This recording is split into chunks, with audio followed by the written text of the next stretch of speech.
सुंदर दिखने की चाह किसे नहीं होती और यही वजह है कि खूबसूरत चेहरा पाने के लिए लोग अब सिर्फ स्किन एक्सपर्ट तक ही सीमित नहीं है, बल्कि मेडिकल क्षेत्र में क्लिनिकल कॉस्मेटोलॉजी ने अपनी मजबूत पकड़ कायम की है।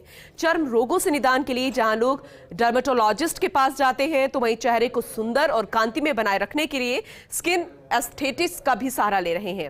उदयपुर में स्थित देश के एकमात्र सर्टिफिकेट ऑफ क्वालिटी एक्रेडिटेशन प्राप्त संस्थान अर्थ स्किन और फिटनेस सेंटर के सीईओ डॉक्टर अरविंदर सिंह ने फर्स्ट इंडिया से खास बातचीत की और साफ किया कि क्लिनिकल कॉस्मेटोलॉजी का क्षेत्र न केवल इंटरडिसिप्लिनरी है, बल्कि रोजगार के अनेक अवसर मुहैया कराने वाला भी है। क्लिनिकल कॉस्मेटोलॉजी के क्षेत्र से जुड़े कई बारीकियों पर डॉक्टर अरविंदर सिंह से खास बातचीत की संवाददाता रवि शर्मा ने।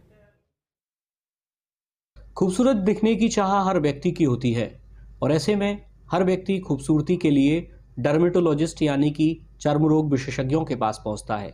लेकिन इस सब के बीच में अब एस्थेटिक्स और स्किन सेंटर्स जो हैं वो अपनी बड़ी भूमिका अदा कर रहे हैं।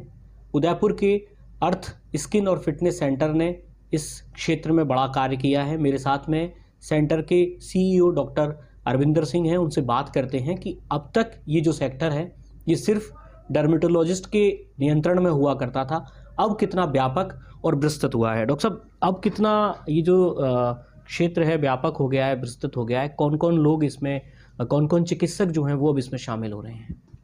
जैसा कि देखा हमने कि जो फील्ड है ये सुंदरता से रिलेटेड है, तो इसका नाम है क्लिनिकल कॉस्मेटिक्स। इसको क्लिनिकल कॉस्मेटोलॉजी भी कहते हैं और इसको एस्थेटिक्स भी कहते हैं। तो इसके अंदर जो है, चूँकि सुंदरता किसी एक पर्टिकुलर स्पेशलाइजेशन के अधीन नहीं हो सकती। किसी की अगर चेहरा ख़राब है, किसी की स्किन डिजीज़ है, तो ये जो स्किन डिजीज़ वाला पार्ट है वो वाला पार्ट है, जैसा कि आपने अभी शुरू में इंट्रोडक्शन दिया, वो पार्ट है डर्मेटोलॉजिस्ट का, अगर स्किन में डिजीज़ है। लेकिन अगर डिजीज़ नहीं है तो वो खाली सुंदर दिखना चाहता है, तो वो उस जगह पर प्लास्टिक सर्जन भी आ सकते हैं, क्योंकि कुछ जगहों पर प्लास्टिक सर्जरी की ज़रूरत पड़ती है। अब चेहरा कैसा दिखाई पड़ेगा अगर उसकी स्माइल अच्छी नहीं हो, है ना? तो कुछ स्माइल क्लिनिक्स भी आ गई हैं जो कि जो है दांतों को सुंदर बनाते हैं, उसको डेंटल एस्थेटिक्स कहलाता है। फिर कुछ लोग हैं जिसकी किसी को नाक की सर्जरी की ज़रूरत है, या जिसको राइनोप्लास्टी कहते हैं, अगर नाक की शेप अच्छी नहीं है, तो ईएनटी के लोग भी आ गए। तो अगर इसको हम इंटरनेशनली अगर हम देखें तो इसको किसी एक विभाग में नहीं कहा जाता, इसको इंटर डिसिप्लिनरी ब्रांच कहलाता है। जैसे कि मैं खुद एक पैथोलॉजिस्ट हूँ और स्किन पैथोलॉजी हमारा भी सब्जेक्ट था, और जब हमने एमबीबीएस किया तो बैचलर डिग्री हमें भी स्किन में मिली।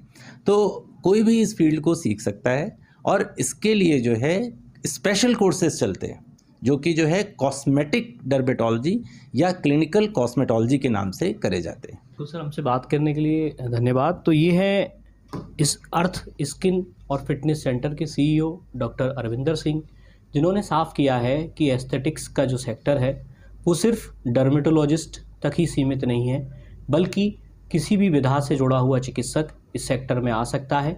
और सबसे बड़ी बात ये कि जो सेंटर अच्छी सुविधा और क्वालिटी मुहैया कराएगा, उस सेंटर्स को नाम और फेम जरूर मिलेगा। कैमरा पर्सन प्रकाश के साथ Ravi Kumar Sharma, First India News, Udaipur.